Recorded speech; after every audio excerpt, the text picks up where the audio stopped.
Uganda's Petroleum Authority is working on developing a national talent register for Ugandan citizens who are qualified to work in the oil and gas industry.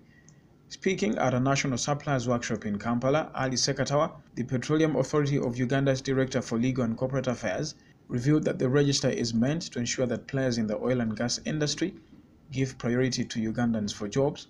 Oil and gas activities in Uganda are entering a critical stage as the country grows closer to first commercial oil production, more than 10 years since the 6.5 billion barrels of reserves were discovered in the western part of the country.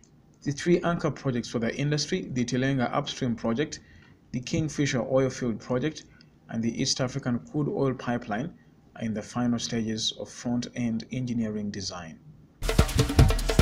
Thousands of people demonstrated outside the Rwandan embassy in Tel Aviv against the government's plan to deport African asylum seekers from Israel on Wednesday. The protesters, mostly asylum seekers, along with dozens of Israelis, brandished signs saying that recognizing refugees is a moral duty, with quotes such as "Kagame, we are not for sale."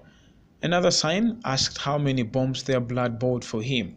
Rwanda and Israel have a deal where the latter deports African migrants to Kigali. Rwanda denies such a deal exists. Exiled South Sudanese rebel leader Riek Machar's release from his forced confinement in South Africa won't be decided by the region, but by parties at the ongoing peace talks in Addis Ababa, Ethiopia. That's according to the AU Commission chairperson, Musa Faki Mahamat. He stressed the importance of a breakthrough in the ongoing talks to end the civil war that has led to millions fleeing to neighboring countries. Machar signed a peace accord in 2015 with President Salva Kiir, but the deal fell apart in July 2016, leading to deadly clashes in the capital Juba.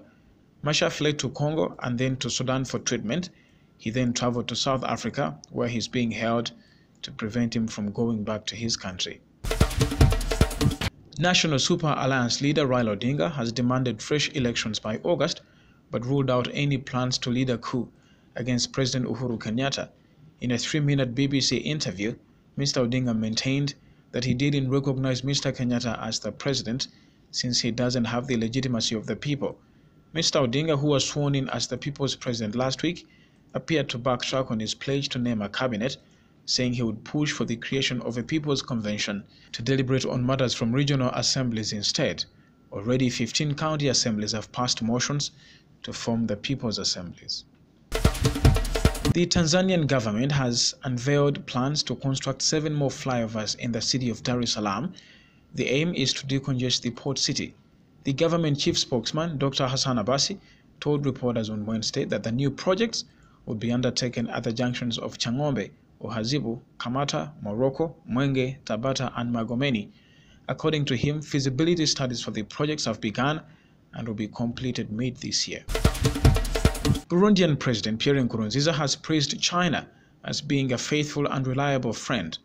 Nkurunziza told Chinese media in an interview that what makes the Burundi-China cooperation exemplary is that the two countries' partnership is based on the principles of mutual respect and mutual benefits.